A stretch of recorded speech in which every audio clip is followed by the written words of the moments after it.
Sir, प्रधानमंत्री नरेंद्र मोदी कल जेवर एयरपोर्ट का उद्घाटन करने जा रहे हैं। कैसे ये उत्तर प्रदेश के विकास में एक मील का पत्थर साबित होने जा रहा है? यह जेवर का एयरपोर्ट का भूमि पूजन जो प्रधानमंत्री जी के द्वारा कल होने जा रहा है, यह केवल उत्तर प्रदेश के भविष्य को प्रभावित नहीं करेगा, लेकिन पूरे देश के भविष्य को प्रभावित करेगा। यह एक बड़ी महत्वाकांक्षी योजना है, जहां करीब करीब 34,000 करोड़ रुपए का निवेश जेवर में एक अंतर्राष्ट्रीय हवाई अड्डे के रूप में किया जा रहा है। और यह हवाई अड्डा, मैं आपके द्वारा दर्शकों को भी सूचित करूं, ये भारत का सबसे बड़ा नहीं लेकिन एशिया का सबसे बड़ा हवाई अड्डा बनने जा रहा है। चौथे फेज में यह हवाई अड्डा 7 से 7.5 करोड़ यात्रियों के आवागमन के लिए एक सुविधा का सूत्रधार बनेगा। और इसके साथ केवल आप हवाई अड्डे को हवाई अड्डे के रूप में मत देखिए, हवाई अड्डे के साथ आर्थिक प्रगति के पहिए चलते हैं, हवाई अड्डे के साथ रोजगार के अवसर सृजित होते हैं। और इस हवाई अड्डे के साथ अकेले पिछले 3 सालों में जो एक आशंका थी, एक विश्वास था कि अधोसंरचना का एक बहुत बड़ा कदम इस क्षेत्र में लिया जाएगा, करीब 18,000 करोड़ रुपए के निवेश इस क्षेत्र में आ चुके हैं। और अगले 5-6 सालों में अनुमान है कि करीब 1 लाख करोड़ और का निवेश इस क्षेत्र में आएगा। 1 लाख रोजगार के अवसर उत्पन्न हो पाएंगे और करीब करीब 60,000 करोड़ की आर्थिक एक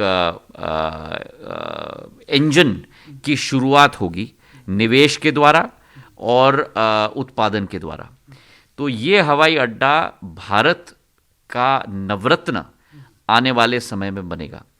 इसी के साथ ये बात भी मैं रेखांकित करना चाहता हूं कि जिस उत्तर प्रदेश में एक ज़माने में केवल 70 सालों के लिए केवल 2 हवाई अड्डे होते थे, आज उसी उत्तर प्रदेश में पिछले 7 सालों में ये 9वां हवाई अड्डा की शुरुआत की जा रही है। 9 हवाई अड्डे कुशीनगर के साथ बन चुके थे, ये 10वां हवाई अड्डा का भूमि पूजन किया जा रहा है। और अति शीघ्र वही उत्तर प्रदेश में हम लोग 17 हवाई अड्डे अकेले देखेंगे। जिस उत्तर प्रदेश में केवल 25 गंतव्य स्थानों तक विमान की सुविधा प्राप्त होती थी, आज के दिवस पर 80 स्थानों तक ये वायु सेवा की सुविधा प्राप्त हो रही है जनता को। मतलब 3.5 गुना वृद्धि हो चुकी। और ये सब अगर संभव है तो प्रधानमंत्री जी का संकल्प, प्रधानमंत्री जी का लक्ष्य, और वो लक्ष्य और संकल्प है कि उड़े देश का आम नागरिक और यातायात की प्रजातंत्रीकरण और यातायात की लोकतांत्रिकरण, इस संकल्प को साकार करके प्रधानमंत्री जी ने देश की जनता को समर्पित किया है। एक महत्वपूर्ण एक समय ऐसा था जब ये कहा जाता था कि जेवर में एयरपोर्ट बन ही नहीं सकता है, उसके पीछे कई तरह की तकनीकी खामियां हैं और वो हैं।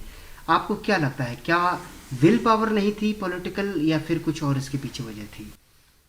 देखिए, उत्तर प्रदेश में ऐसी सरकारें आई हैं जिन्होंने कभी भी विकास को मायने नहीं दिया, प्रगति को प्राथमिकता नहीं दी। पहली बार जब इस जेवर हवाई अड्डे का बीज बोया गया था, वो 2001-2002 में माननीय राजनाथ सिंह जी के द्वारा बोया गया था, जब वे मुख्यमंत्री थे। और उसके बाद 16 वर्ष ये किसी सरकारी फाइल और सरकारी कमरे में कबर्ड के अंदर बंद करके धूल खाने के लिए इसे छोड़ दिया गया था। जो भी सरकारें उत्तर प्रदेश में रहीं, अनेक पार्टियों की, किसी ने इसको ना ध्यान दिया ना प्राथमिकता दी। उल्टा इस जेवर के हवाई अड्डे को एक जगह से दूसरी जगह स्थापित करने की होड़ लगी हुई थी।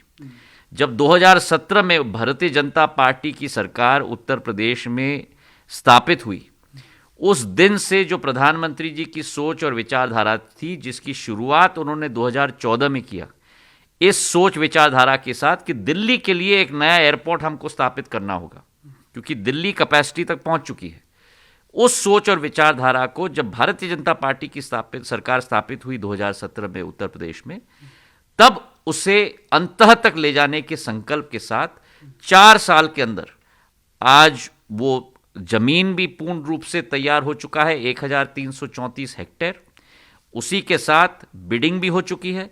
ज्यूरिक एयरपोर्ट इस बड़ी महत्वाकांक्षी योजना को क्रियान्वयन करेगा, जो विश्व रूपी एक बहुत विश्वसनीय और प्रसिद्ध एयरपोर्ट्स की कंपनी है, और आने वाले समय में ये भारत का नहीं लेकिन पूरे एशिया का केंद्र बनने की क्षमता यह जेवर एयरपोर्ट रखता है। एक आखिरी सवाल, तो डबल इंजन की सरकार आई और जेवर सपने से साकार हो गया। एक आखिरी सवाल, आपने कहा एयरपोर्ट के बनने के बाद जो इकोनॉमिक एक्टिविटीज़ हैं वो भी अपने आप में बढ़ने वाली हैं, रोजगार की भी संभावनाएं बढ़ने वाली हैं। सिर्फ यूपी के लिए नहीं, आपने कहा कि ये देश के लिए भी अपने आप में एक बड़े गौरव का पल है। यूपी के लिए अगर मैं आपसे केवल पूछूं कि यूपी की किस्मत को किस तरीके से आप बदलता हुआ देख रहे हैं इस जेवर एयरपोर्ट से, तो आप क्या कहेंगे? आप देखते जाइए। मैंने आपको कहा कि 18,000 करोड़ के निवेश आज आ चुके हैं जेवर और इर्द गिर्द। सेक्टर 21 में फिल्म सिटी बनने वाला है, सेक्टर 28 में मेडिकल सिटी बनने वाला है, 3 औद्योगिक नए शहर बनने वाले हैं। आप विश्व भर में देख लो, जहां भी अंतर्राष्ट्रीय स्तर का एयरपोर्ट स्थापित होता है, उस क्षेत्र का विकास का पहिया तेज रफ्तार से चलता है। 2 आंकड़े मैं आपके साथ छोड़ना चाहता हूं। पहला आंकड़ा कि हवाई अड्डे के साथ और नागर विमान क्षेत्र के साथ केवल अधोसंरचना नहीं जुड़ी हुई है, उसके साथ आर्थिक प्रगति भी जुड़ी हुई है। जहां 1 रुपए का निवेश होता है नागर विमानन क्षेत्र में, तो 3.25 रुपए का आर्थिक प्रगति उसके साथ आती है। तो आपने अगर 100 रुपए का निवेश किया तो 325 रुपए इकोनॉमिक वैल्यू एडिशन में आता है। नंबर 2, रोजगार के अवसर जो सृजित होते हैं, एम्प्लॉयमेंट मल्टीप्लायर नागर विमानन क्षेत्र के लिए अगर प्रत्यक्ष रूप से 1 रोजगार के अवसर सृजित होते हैं नागर विमानन क्षेत्र से, तो अप्रत्यक्ष रूप से 6.1 रोजगार के अवसर उत्पन्न होते हैं। क्योंकि इकोनॉमिक एक्टिविटी उससे बढ़ती है तो उससे रोजगार के अवसर भी बढ़ते हैं। तो नागर विमानन क्षेत्र आज एक अतिशयोक्ति नहीं होगी अगर मैं कहूं कि एक ज्वालामुखी की तरह उभरता हुआ एक क्षेत्र है, जिसके साथ हर जिले, हर प्रदेश और हर देश की आर्थिक प्रगति और विकास जुड़ चुकी है। एक जमाना होता था जहां आर्थिक प्रगति के साथ यातायात की बढ़ोतरी होती थी। आज जमाना आ चुका है जहां यातायात की बढ़ोतरी के साथ आर्थिक प्रगति जुड़ती है, और वही एक क्रांति आप जेवर में देखोगे। नमस्कार, मैं हूं मानक गुप्ता।